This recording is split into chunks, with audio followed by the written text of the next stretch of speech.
मेरे इस मन के मंदिर में तेरा रूप सुहाना है, गंगा के जल से भी पावन मैंने तुमको माना है। जी हेलो दोस्तों, कैसे आप सभी को मेरा नमस्कार। आशा करता हूँ आप सभी स्वस्थ होंगे, अच्छे होंगे। होली का सीजन चल रहा होगा, आप सभी व्यस्त भी होंगे, लेकिन इसी में पढ़ाई तो करनी है। तो मैं आज आपको जो है से क्लास 10th का अगला वीडियो लेकर आया हूँ, जिसमें बताने वाला हूँ रियल नंबर संख्या पत्ती के अंतर्गत अगला क्वेश्चन मैं बताने वाला हूँ। इसके पिछले वीडियो में मैं एक्सरसाइज 1.1 का कुछ क्वेश्चन बताया था और उसमें मैं एचसीएफ निकालना, यूक्लिड विभाजन प्रमेयिका का प्रयोग करके एचसीएफ निकालना मैं सिखाया था। और आगे भी उसमें कुछ और क्वेश्चन जो 2 नंबर में पूछे जाते हैं, उस क्वेश्चन का भी मैंने जिक्र किया था। आज हम अगला सवाल एनसीईआरटी का मैं पहले भी बोला था, मैं आपको Bihar board class 10th Bihar board जो एग्जाम लेती है उसके पैटर्न पर मैं पढ़ाने वाला हूं, जिसमें मैं एनसीईआरटी को फॉलो करूंगा और डॉक्टर केसी सिन्हा के मैथ को, मैं ये दोनों को फॉलो करके पढ़ाने वाला हूं। और ऐसा कि कम से कम आप बोर्ड एग्जाम में 100 में 100 मार्क्स लेकर आए। मैं इसी उम्मीद के साथ में आपके साथ जुड़ा हूं कि आप कम से कम बिहार बोर्ड में 100 में 100, मैथ्स में नंबर नहीं करता, आपको पता भी होगा, तो उसमें कम से कम आप 100 में 100 कर पाए, इस उम्मीद के साथ मैं जो है ये कार्य को शुरू किया हूं। और मुझे विश्वास है कि हम और आप मिलकर इसे जो है से सफल बनाएंगे। और इसमें मैं पहले भी बोला हूं कि एनसीईआरटी और डॉक्टर केसी सिन्हा, ये दोनों मैथ को मैं फॉलो करने वाला हूं। और जिन बच्चों को 100 में 100 मैथ्स में लाना है, उनको कम से कम पूरे 10th के सिलेबस को बढ़िया समझना पड़ेगा। प्रत्येक चैप्टर को, जो 15 चैप्टर आपको पढ़ना है, 15 चैप्टर को आपको ढंग से पढ़ना होगा, प्लस कुछ जो है चैप्टर आपको 9th का भी पढ़ना पड़ेगा, जो कि मैं आपको पढ़ाने वाला हूं। तो चलिए मैं अब अगला सवाल को मैं शुरू करता हूं। और इसमें सवाल जो है कि बताना है, सिद्ध करना है आपको कि यूक्लिड विभाजन प्रमेय का प्रयोग करके आपको यह दिखाना है कि किसी धनात्मक पूर्णांक का वर्ग किसी पूर्णांक m के लिए वह 3m या 3m+1 के रूप का होता है, इसे मुझे दिखाना है। तो इसके लिए हम सबसे पहले क्या करेंगे कि धन पूर्णांक की बात कर रहा है तो एगो हम धन पूर्णांक मान लेंगे। और एक और बात यह भी ध्यान रखना है कि यूक्लिड विभाजन प्रमेयिका के प्रयोग करके, इसको भी हमको ध्यान रखना है, क्योंकि ऐसे सवाल बोर्ड एग्जाम में 2 नंबर में आते हैं। तो चलिए, तो माना कि a धनात्मक पूर्णांक है और यहाँ पे मैंने b बराबर 3 क्यों लिया, क्योंकि क्वेश्चन जो है वो 3m या 3m+1 के रूप का दिखाना है, इसलिए जो है हमने b को 3 लिया। अब जो है शुरू करता हूं यूक्लिड विभाजन प्रमेयिका से। यूक्लिड विभाजन प्रमेय से, यूक्लिड विभाजन प्रमेय से क्या कहता है, तो वो कहता है कि a बराबर bq+r, जहां पे इसमें क्या होता है, ये सारा बात मैं पिछले वाले क्लास जो क्वेश्चन बताया था उसमें मैं जिक्र किया हूं, तो मैं बार बार उसको मैं जिक्र ना करूंगा। आप नहीं, अगर डायरेक्ट में ये पहला वीडियो मेरा देख रहे हैं तो आप कम से कम इससे पहले वाला क्लास जरूर देखिएगा। तो a बराबर bq+r, जहां 0 से बड़ा या बराबर होता है शेषफल और शेषफल से बड़ा होता है भाजक, b यानी भाजक होता है। संख्या को a माना है और b मेरा क्या है, 3 है। चूंकि b बराबर 3, तो संभावित जो शेषफल हो जाएगा, संभावित जो शेषफल होगा वह होगा 0 होगा, 1 होगा, 2 होगा, यही ना होगा। संभावित शेषफल जो है 0, 1, 2 होगा। क्यों 0 होगा, 1 होगा, 2 होगा, क्योंकि भाजक जो है b जो है 3 है, तो इससे छोटा ही आता है। जब r जो है 0 लेंगे तो मेरा a बनने वाला है 3q होगा। क्यों, देख लीजिए bq+r तो 3q+r, तो यहाँ पे 0 लिखे तो भी न लिखे तो भी बात वही है, यानी कि a होगा 3q होगा। अब आप क्या कीजिएगा कि दोनों तरफ वर्ग कर दीजिएगा, क्योंकि यहाँ पे क्या क्वेश्चन कर रहा है कि वर्ग धनात्मक पूर्णांक का वर्ग, तो मैंने a क्या लिया, वर्ग। एक जो है से मैं संख्या माना हूं, पूर्णांक माना हूं, कैसा पूर्णांक, धन पूर्णांक माना हूं, कैसा माना हूं, a जो है से मैं धनात्मक पूर्णांक माना हूं। तो a जो है से a बराबर 3q। अब क्या करना, वर्ग करना है, दोनों तरफ वर्ग कीजिए, दोनों तरफ वर्ग करने पर, दोनों तरफ वर्ग करने पर। जब दोनों तरफ वर्ग कीजिएगा तो ये हो जाएगा ए स्क्वायर बराबर 3q का स्क्वायर। तो इधर 3 का स्क्वायर 9 हो जाएगा और यहाँ पे क्यू स्क्वायर होगा। लेकिन हमें दिखाना किस रूप में है, या तो 3m या 3m+1 के रूप में दिखाना है। तो क्या करेंगे, 3 हम कॉमन ले लेंगे तो बच जाएगा 3 3 9 और क्यू स्क्वायर। आप क्या करोगे यहाँ पे कि जहाँ कि ये जो ब्रैकेट में लिखा हूँ ना, जहाँ इसको आप m मान लीजिए, जहाँ m बराबर 3q स्क्वायर। ठीक है, क्यों? क्योंकि 3m या 3m+1 के रूप में दिखाना है। तो ये हो जाएगा 3m हो जाएगा। इस पूरे को मैंने 3m माना तो ये हो जाएगा 3m। इसको समीकरण 1 मान लेना। अब क्या करना है, अब आपको जो है से 1 लेना है। अब हम शेषफल जो है से 0, r मेरा क्या है, संभावित शेषफल क्या है, 0 है, 1 है, 2 है। 0 लेके देख लिए, अब 1 लेना है। तो 1 लेंगे तो मेरा a क्या हो जाएगा, a हो जाएगा a बराबर 3q+1। कीजिए दोनों तरफ वर्ग, दोनों तरफ वर्ग करने पर, दोनों तरफ वर्ग करेंगे तो a स्क्वायर बराबर में 3q+1 का स्क्वायर, तो ये a + b का whole square, a square + 2ab plus a square + 2ab + b square. a की जगह आपका 3q है, b की जगह आपका 1 है। ठीक है, तो ये हो गया आपका 3 3 9q स्क्वायर प्लस 3 दूना 6, 6q+1 का स्क्वायर 1। इसमें से कॉमन ले लीजिए, क्या कॉमन लीजिए, 3 कॉमन लीजिए। जब 3 कॉमन लीजिएगा तो बच जाएगा 3 3 9 9q स्क्वायर प्लस यहाँ से 3 निकल गया तो 2q बच जाएगा और +1।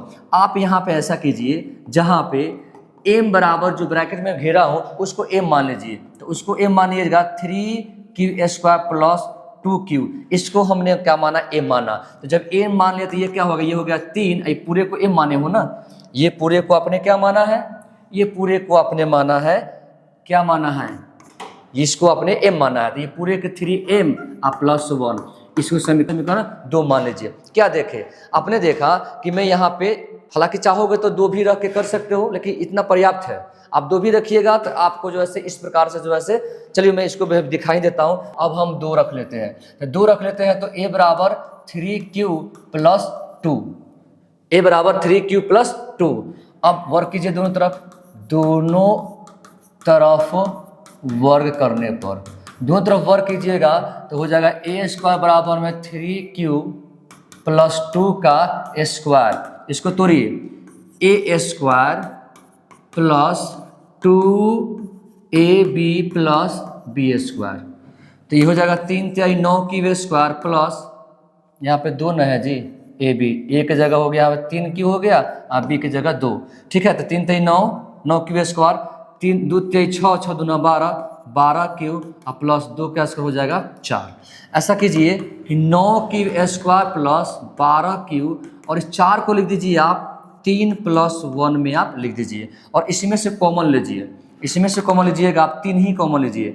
तो ये हो जाएगा 3 3 9, तो 3q स्क्वायर प्लस 3 निकालिए तो 3 चौका 12 4q और प्लस 3 में से 3 है, 3 में से 3 निकल गया तो 3 कम 3 1 बचेगा +1। यहाँ पे जो घेरे हैं ना उसको आप m मान लीजिए। क्या मान लीजिए आप, जहाँ यहाँ पे लिख लीजिए, जहाँ m बराबर 3q स्क्वायर प्लस 4q+1। ठीक है, ये मान लीजिए।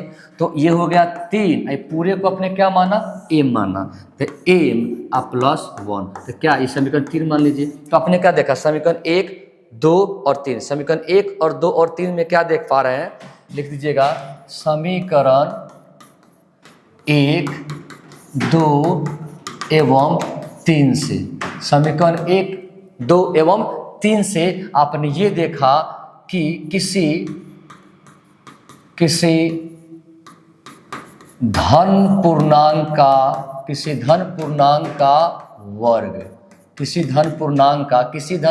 का वर्ग 3m या 3m+1 के रूप का होता है। ठीक है दोस्तों, और ये लिखने के बाद में दर्शाना था, ये सिद्ध करना था, तो अंत में लिख दीजिएगा सिद्ध हुआ। अंत में लिख भी देना आपको कि सिद्ध हुआ ठीक है दोस्तों, इस क्वेश्चन को समझ गए होइएगा। 3m या 3m+1 के रूप में दिख रहा था, तो हमने क्या माना कि किसी धन पूर्णांक को मैं ले लिया, उसके बाद में 3m था, तो माने कि b क्या था, 3 था, इसीलिए उसका जो है से b जो है से भाजक 3 था, इसलिए मैंने उसको शेषफल जो है से 0 हुआ, 1 हुआ, 2 हुआ। मैंने एक बार 0 लिया, बैठा दिया, a बराबर BQ+R माने हैं, BQ+R, तो उसमें a क्या रखे, एक बार में हमने a हो गया, a क्या हो गया था, a हो गया माने a मतलब यूक्लिड विभाजन, आपने क्या माना था, a को धन पूर्णांक बना था ना, तो a बराबर BQ+R, ये तो हो गया यूक्लिड विभाजन हो गया, और a बराबर BQ+R, तो यहाँ पे b तो 3 दिया हुआ था, तो 3 मैंने रख दिया, 3Q+R, और शेषफल जो है से 0 है, 1 है, 2 है, तो एक बार में शेषफल 0 लेके दोनों तरफ वर्क किया और उस 3m के रूप में दिखाया। फिर दूसरा बार में जो है से हमने r को 1 लिया और उसको मैंने दोनों तरफ वर्क करके 3m+1 के रूप में दिखाया। फिर जो है से हमने शेषफल जब 2 लिया और दोनों तरफ वर्क किया, तो वो भी जो है से 3m+1 के रूप में आया। तीनों कंडीशन में या था 3m या 3m+1 के रूप में आया, जो कि यहाँ पे आपका सिद्ध हो गया। ओके, अब एक और क्वेश्चन को देख लेते हैं जो इसी चैप्टर का है, जो एग्जाम में 2 नंबर या कभी कभी 1 नंबर में आते हैं। उस क्वेश्चन को हम यहाँ पे देख लेते हैं। देखिए सवाल क्या है कि सेना के किसी परेड में 6 से 16 सदस्यों वाली सेना का एक जो है टुकड़ी है, जो 32 सदस्यों वाली सेना के टुकड़ी की दूसरी टुकड़ी के पीछे मार्च करना, माने कि इसको फॉलो करना, आगे बढ़ना है। दोनों टुकड़ियों को समान संख्या में स्तंभों में मार्च करना है। स्तंभ, पहले मैं ये एक बात बता देता हूँ कि स्तंभ क्या होता है और पंक्ति क्या होता है। देखिए ये जो आप देख रहे हैं लाइनिंग, ये इसको पंक्ति बोलते हैं, इसको क्या बोलते हैं, पंक्ति बोलते हैं। यानी कि ये आपका मेरा जो ये क्या हो गया, ये हो गया राइट हो गया और ये लेफ्ट होगा। तो लेफ्ट टू राइट, ठीक है, लेफ्ट टू राइट माने कि बायां से दायां, ये जो हुआ, ये जो है से मैथ की भाषा में इसको पंक्ति बोलते हैं। क्या बोलते हैं, पंक्ति बोलते हैं। और पंक्ति को हम लोग इंग्लिश में कहते हैं रो कहते हैं। पंक्ति को हम लोग क्या कहते हैं इंग्लिश में, रो कहते हैं। और दूसरी बात कि ऊपर से जो नीचे देखते हैं, इसको हम लोग बोलते हैं कॉलम बोलते हैं। क्या बोलते हैं, इसको हम लोग कॉलम बोलते हैं, अर्थात इसको हम लोग जो है से स्तंभ बोलते हैं। हिंदी में क्या बोलते हैं, स्तंभ बोलते हैं। यानी कि ये होगा पहला कॉलम, ये हो गया दूसरा कॉलम, ये हो गया तीसरा कॉलम, ये हो गया चौथा कॉलम, ठीक है। और ये जो आप देख रहे हैं बायां से दायां, ये पहला पंक्ति, दूसरा पंक्ति, तीसरा पंक्ति, चौथा पंक्ति। अर्थात एक दूसरी भाषा में ऐसे भी कह सकते हैं कि इस लाइन को पंक्ति, क्षैतिज लाइन को कहते हैं पंक्ति। क्षैतिज जो लाइन होता है, हॉरिजॉन्टल लाइन, उसको हम लोग पंक्ति कहते हैं। और जो वर्टिकल लाइन होता है, जो ऊर्ध्वाधर रेखा होता है, ऊर्ध्वाधर को हम लोग बोलते हैं ऊर्ध्वाधर। ऊर्ध्वाधर रेखा को हम लोग क्या कहते हैं, ऊर्ध्वाधर रेखा को हम लोग कहते हैं कॉलम कहते हैं। ऊर्ध्वाधर रेखा कह दीजिए, ऊर्ध्वाधर या सीधी कह दीजिए, बोलचाल की भाषा में सीधी रेखा यानी ऊर्ध्वाधर रेखा को हम लोग स्तंभ कहते हैं। आइए क्षैतिज रेखा यानी परी रेखा को हम लोग कहते हैं, क्या कहते हैं, हम लोग इसको बोलते हैं पंक्ति बोलते हैं, पंक्ति, रो बोलते हैं। इसको जो है से कॉलम बोलते हैं। तो वही कह रहा कि एक जो 6 से 16 वाला सैनिक का एक सदस्य है और एक जो है से 32 टुकड़ी वाला सदस्य है, और दोनों को समान संख्या वाले स्तंभ में क्या करना, मार्च करना है, चलना है। तो बताइए कि उन स्तंभों की अधिकतम संख्या कितना, अधिकतम कितना स्तंभ बनेगा, अधिकतम कितना स्तंभ बनेगा। अधिकतम की बात आई ना, अधिकतम देखते ही समझ आया कि इसमें मौसम निकालना है, एचसीएफ निकालना है। और वो भी एचसीएफ कैसे निकालना है, तो आपको एचसीएफ निकालना होगा यूक्लिड विभाजन प्रमेयिका से। इसमें जो है से बात होगा वह यूक्लिड विभाजन प्रमेयिका से बात होगा। ठीक है दोस्तों, तो चलिए सवाल की ओर चलते हैं कि पहली टुकड़ी में सदस्यों की संख्या 6 से 16 है और दूसरा में जो है से 32 है और समान स्तंभ में मार्च करना है। स्तंभों की अधिकतम संख्या आपको ज्ञात करनी है। मतलब कि 6 से 16 और 32 का आप एचसीएफ निकाल दीजिए, जो आएगा अंत में जिससे कटेगा उतना ही स्तंभों की अधिकतम संख्या उतना ही होगी। और ऐसा सवाल 2 नंबर में आएगा तो प्रोसेस से बनाइएगा, 1 नंबर में आएगा बस दोनों अंक को पकड़िएगा, जल्दी से मौसम निकाल के बता दीजिएगा कितना होगा। ठीक है, लेकिन इस यहाँ पे 2 नंबर की बात हो रही, यहाँ पे जो है पूरा प्रोसेस चलेंगे। तो लिखेंगे यूक्लिड विभाजन प्रमेयिका से, यूक्लिड विभाजन प्रमेयिका से, यूक्लिड विभाजन प्रमेयिका से। यूक्लिड विभाजन प्रमेयिका से क्या होता है a बराबर BQ+R। क्या होता है, a बराबर BQ+R, जहां 0 से बड़ा या बराबर आर से बड़ा बी, यही ना होता है दोस्तों, 0 से बड़ा या बराबर आर और उससे बड़ा बी होता है। एक और बात जान लीजिए कि दो जो संख्या है 616 और 32, इसमें आपको ए मानना होगा, बड़ी को ए मानना होगा, छोटा को भी मानना होगा। दिखा दीजिए कि 616 जो है बड़ा है 32 से, है ना, इसको जो है से ए मान लीजिए बड़ा संख्या, ए बराबर 616 और बी बराबर 32, ठीक है। बड़ा जो है उसको ए मानते हैं ना, भाज्य मानते हैं ना, तो रख दीजिए 616 बराबर यहाँ 32 से देना है भाग, तो आइए 616 में हम लोग भाग देते हैं 32 से। 32 गुना 64 नहीं लगेगा, तब 32 से कम, यहाँ पे 32 घट जाएगा, 11 में से 2 घटा 9, ये बच गया 5, 5 में से घट गया 3 तो 2 29। अब ये 6 उतार दीजिए, अब कितना से लगने वाला है, ये 300 के करीब है, 9 से लगाते हैं। 9 दूना 18 के 88 1, 9 तिया 27 1, 28 घट गया तो ये हो गया 8, 16 में से हट गया 8, ये जो है से कट गया 8 होगा, ठीक है। 19 बार में यहाँ पे हमने क्या किया, 32 में 19 से गुना किया तो शेषफल क्या आया, 8 आया। शेषफल क्या आया, शेषफल जो है से 8 है, माने अभी 0 नहीं हुआ, जब तक 0 नहीं होगा तब तक हमको आगे बढ़ना है। अब क्या करेंगे कि इस 32 को हम क्या करेंगे, ये 32 को जो है से यहाँ पे आ जाएगा, ये 32 आपका यहाँ पे आ जाएगा और जो शेषफल था वो बन जाएगा विभाजक बन जाएगा, यानी 32 जो है से आपका बन जाएगा ए बन जाएगा, भाज्य बन जाएगा, और जो शेषफल था वो बन जाएगा आपका भाजक बन जाएगा। तो भाग देंगे तो ये हो जाएगा 8 चौका 32 कट जाएगा, अर्थात 8 से कटा, यही 8 आपका मौसम हुआ।